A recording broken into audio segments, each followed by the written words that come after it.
E a gente vai começar falando do Grêmio com o Mandaca, porque o Simon tem informações pra gente e depois a gente joga lá pro CCD. Vai, Simon! Bom, primeiro, desde o começo de junho, né, a gente trazia o interesse do Grêmio no Mandaca. Ontem o César trouxe a informação do pré-contrato assinado. E acabei de mandar para o site de 0 Hora, GZH, com alguns detalhes, né, e agora trago aqui no site do Fio. Primeiro, o Juventude está pedindo 4 milhões de reais para liberar agora o Mandaca. O Juventude tem 40% dos direitos econômicos do Mandaca, 4 milhões de reais. Os outros 60% estão divididos 40% ao Corinthians e 20% ao CSP, Centro Esportivo Paraibano, que é o clube formador. Então, 40% do Juventude que pede 4 milhões de reais. Teria que fazer uma composição com esses outros times. O Grêmio entende que é muito dinheiro. Que tem o contrato com o Mandaca, a partir de janeiro ele chega de graça. Juventude quer liberar para daqui a pouco fazer algum tipo de composição, mandando algum jogador por empréstimo, ou uma quantia bem mais baixa que isso. Mas não é só o Juventude. O Grêmio também teria que fazer algum tipo de ressarcimento aos outros clubes. O que está se desenhando, tá? Ou pagando menos, ou, Juventude, tu fica com uma espécie de mais-valia, ou sei lá, 10, 15% de uma futura venda. Corinthians também fica com alguma coisa parecida. É uma composição que o Grêmio vai tentar. A ideia do Grêmio é ter o Mandaca quanto antes. A ideia do Grêmio é ter o Mandaca à disposição para esse segundo semestre, para jogar contra o Mirassol dia 17. Esse jogo mudou de dia e horário. No interior de São Paulo, a retomada do Campeonato Brasileiro. E ter o Mandaca à disposição também para jogar contra o Bolívar na repescagem da Copa Sul-Americana. Mas a pedida do Juventude, exclusiva do Juventude para liberar, que tem 40% dos direitos econômicos e os direitos federativos, é de 4 milhões de reais, um valor considerado pelo Grêmio muito elevado. CCD. Sabe que essa é uma... Se ele sai sem contrato, termina esses direitos do Corinthians, do lado do clube paraibano, do próprio Juventude. Quando tu assina um pré-contrato na lei do futebol, o novo contrato é que define esses percentuais. Tu não fica com um percentual pro resto da tua vida. Então é uma situação complexa, porque se o Grêmio esperar 6 meses, o Grêmio não precisa pagar nenhum centavo para nenhum dos clubes. Se abre um novo contrato e o negócio é novo. Tu vai pagar lá percentual de direito de formação em caso de alguma negociação. Mas não tem envolvimento de dinheiro nisso. O Grêmio quer o jogador agora, né? Exatamente, mas o Grêmio, por outro lado, quer o jogador agora. Então, é complexa a possibilidade. O Juventude viveu isso de alguma maneira com o Kaique, o volante que hoje está no Vitória, que também saiu sem contrato. Vocês lembram que o Grêmio estava contratando, aí teve uma dúvida sobre se ele conseguiria recuperar o problema que ele teve no joelho, mas era mais ou menos a mesma coisa. Dele, o CCD. E ele saiu de graça no final do ano, tá no Vitória. Então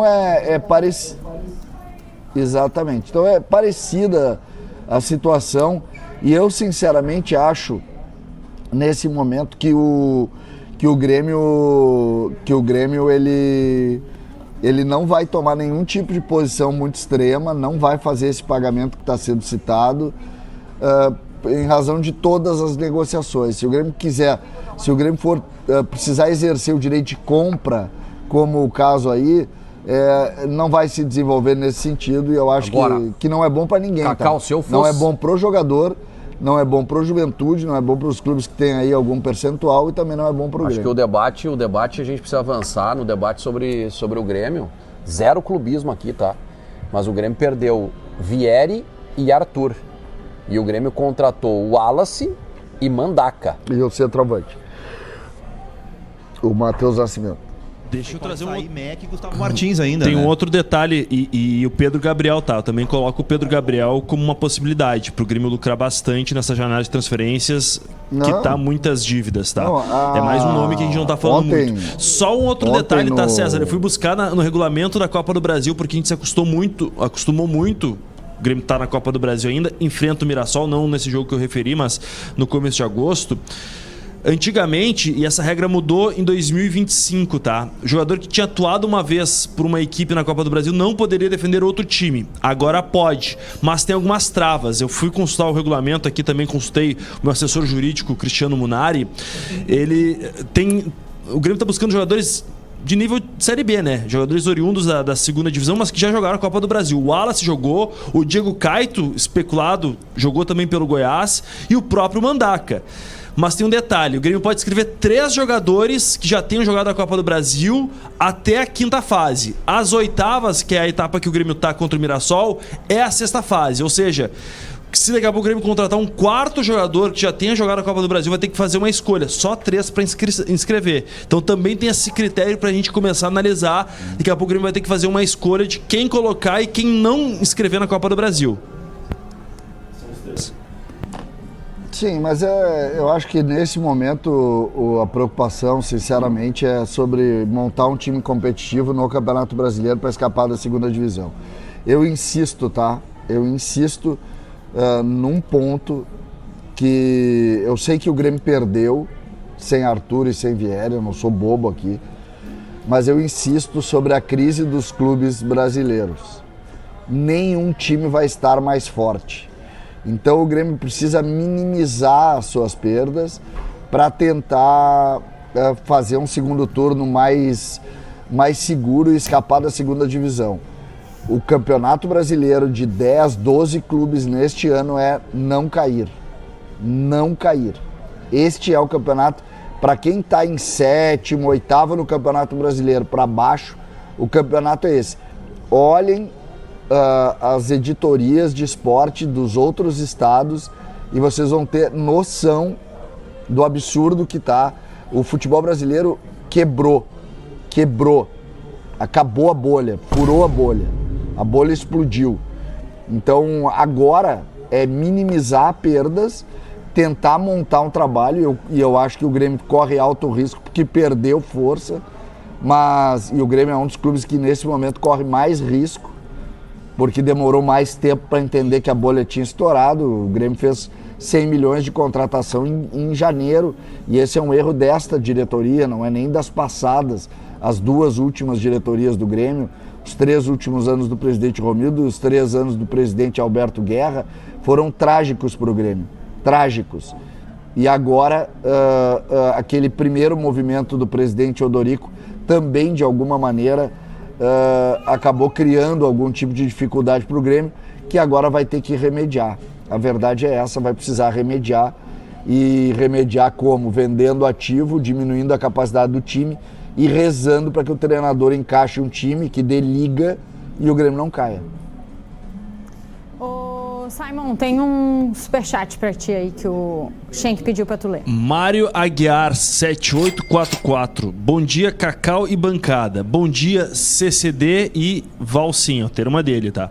O Grêmio está montando um projeto pra Série B. Somos 16º. Estou preocupado com os reforços contratados. Os reforços do Grêmio não são reforços, tá?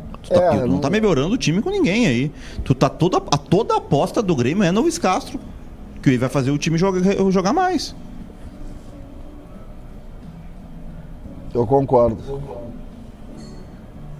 Agora, eu não gosto da expressão o Grêmio está montando um projeto de Série B. O Grêmio está vivendo a realidade finalmente. O Grêmio era um time dentro de uma bolha que não existia. E agora está vivendo a realidade. Se o Grêmio se der certo, tá? O der certo é não cair. Porque do jeito que a coisa tá agora, o der certo é não cair. No final do ano, acaba o contrato do Marcos Rocha, do William, do Pavon, o Bright White ainda não. Do Amuso. Do Amuso, que do são Balbuena. Balbuena. O Bright White ainda não, porque renovaram. Termina as rescisões de contrato com o Gemerson, termina o pagamento do Volpe, termina aí, sei eu quantos milhões de multas que o Grêmio paga até hoje, jogadores que já saíram há 3, 4 anos.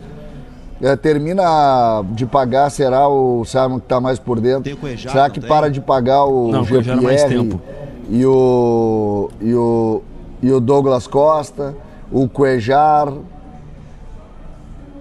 Não, tem alguns casos aí que eu não tenho atualização, tá? Mas o Douglas Costa, a última que eu me recordo, estava em atraso. O Grêmio não estava cumprindo aquele pagamento que tinha sido acordado lá atrás.